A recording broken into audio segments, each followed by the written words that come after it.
During World War I, many African Americans had broadened their horizons, moving to big cities where workers were needed and serving as soldiers. But they were still segregated in the cities and in the Army. African American writers of the 1920s shared both a sense of liberation and a sense of dislocation. There's a sense of new possibility, and that the world of the rural South and the legacy of slavery would finally be put behind African Americans. It was a period in which there was a great deal of race pride and a new militancy among black people in the United States. And some of that spirit is reflected in a poem published by Claude McKay in 1919.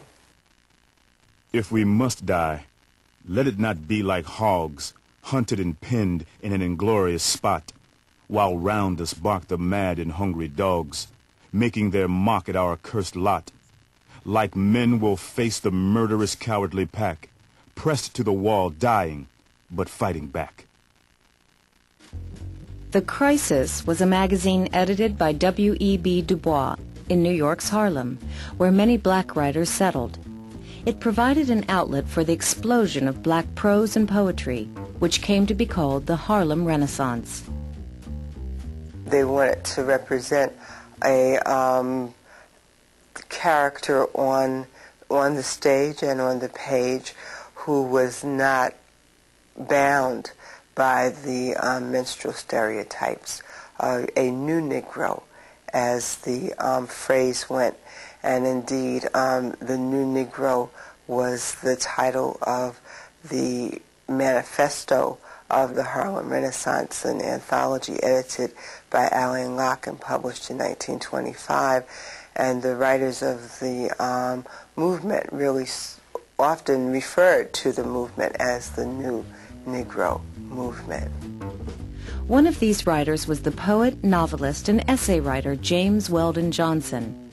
He expressed the new spirit of assertiveness many African Americans shared. And for our foes, let this suffice. We've bought a rightful sonship here, and we have more than paid the price. Langston Hughes achieved recognition as a poet, playwright, and novelist. Many of his poems deal with black urban life and make use of jazz rhythms. Folks, I come up north 'cause they told me the north was fine. I come up north 'cause they told me the north was fine. Been up here 6 months. I'm about to lose my mind. Believe I'll do a little dancing just to drive my blues away. A little dancing to drive my blues away. 'Cause when I'm dancing, the blues forgets to stay. When we move beyond the Harlem Renaissance period into the 1930s and Depression, some of the prosperity that had powered the Harlem Renaissance and powered people's interest in African American culture disappeared.